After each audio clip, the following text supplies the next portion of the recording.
Bonjour à toutes et à tous. Tout d'abord, permettez-moi, en mon nom propre ainsi qu'en nom d'OFIM, de vous souhaiter de très bons vœux pour 2022, tant pour vous-même que pour vos proches, et peut-être d'espérer un peu de rémission sur le front du variant qui maintenant modifie un petit peu notre vie personnelle comme notre vie économique depuis bientôt 2 ans. C'est en effet ce que les marchés ont l'air d'avoir un petit peu acté avec le variant Omicron en ce début d'année. On voit que les marchés financiers ouvrent un petit peu comme ils avaient fini l'année avec pas mal d'optimisme sur les actifs risqués. Là, on a une première session assez en hausse et à nouveau aujourd'hui sur les marchés actions, témoignant du fait que si à court terme le variant Omicron peut déstabiliser les économies par sa très forte contagiosité. En revanche, la plupart des études semblent montrer qu'il ne serait pas si dangereux que ça. Et donc, on imagine plus une sorte d'immunité collective qui arrive finalement assez rapidement et augure peut-être un petit peu plus de libération des économies et de la force de travail pour la deuxième partie de 2022. En tout cas, c'est ce que le marché semble vouloir croire ce matin, car les hausses des actions ne sont pas assises sur de fortes révisions de bénéfices particulières que l'on aurait pu avoir. Néanmoins, à court terme, il faut quand même être attentif, notamment aux États-Unis, où on est à près de 400 000 cas par jour. Comme l'année dernière, on risque d'avoir des problèmes de retour à l'école des enfants, puisque la réouverture des classes a été décalée, donc de disponibilité de la main-d'œuvre, donc de tension sur le marché de l'emploi. Et on en arrive par là même à des sujets sur l'inflation, puisque la Fed, à partir du mois de novembre, a annoncé que les risques d'un dérapage de l'inflation étaient maintenant plus élevés que celles d'un ralentissement. Et c'est ce qui se traduit d'ailleurs dans la hausse des taux d'intérêt, puisqu'on a vu presque 15 centimes de hausse des taux d'intérêt du 10 ans américain, à tout près de 1,65 ce matin, traduisant le fait que finalement la Fed pourrait agir plus vite que prévu. Cette hausse des taux est assez intéressante puisqu'elle se fait principalement sur le front des taux réels, actant le fait que c'est la Fed qui va réagir contre l'inflation et que ce n'est pas un dérapage des anticipations d'inflation qui va faire remonter les taux.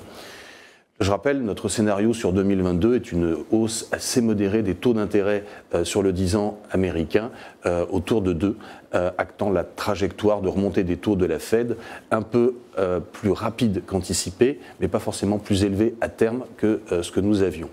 Du côté des taux d'intérêt en zone euro, le mouvement est suivi modestement. Il était surtout impressionnant la dernière semaine de l'année. Il faut voir que la BCE avait suspendu ses achats et que, assez mécaniquement, comme nous l'avions annoncé, on est retourné vers les moins 0,15 à peu près de 10 ans allemands. Il faut bien voir que dans les mois qui viennent, traditionnellement le premier trimestre en particulier, le mois de janvier, sont quand même des mois de forte émission primaire. Donc on pourrait voir les taux d'intérêt européens remonter modestement. On n'attend pas non plus de grosse remontée de taux sur 2022. Néanmoins, ça va être assez intéressant de voir ces taux d'intérêt sans doute respirer un peu. A priori, la BCE devrait ressortir du bois d'une façon ou d'une autre, comme elle l'a fait mi-décembre, si jamais les choses devaient aller trop vite. Le chiffre d'inflation en France que l'on a eu ce matin à 2,8%, à l'image de celui du mois dernier, traduit le fait que l'inflation est bien présente. Et même si on attend qu'elle reflue, je pense que la BCE ne sera pas trop marre d'avoir des taux d'intérêt qui se tendent légèrement. Il faut bien voir qu'elle a pratiqué à sa façon, comme la Fed, une réduction, un tapering, pardon, une réduction de ses achats d'actifs qui seront programmés dans les mois qui viennent.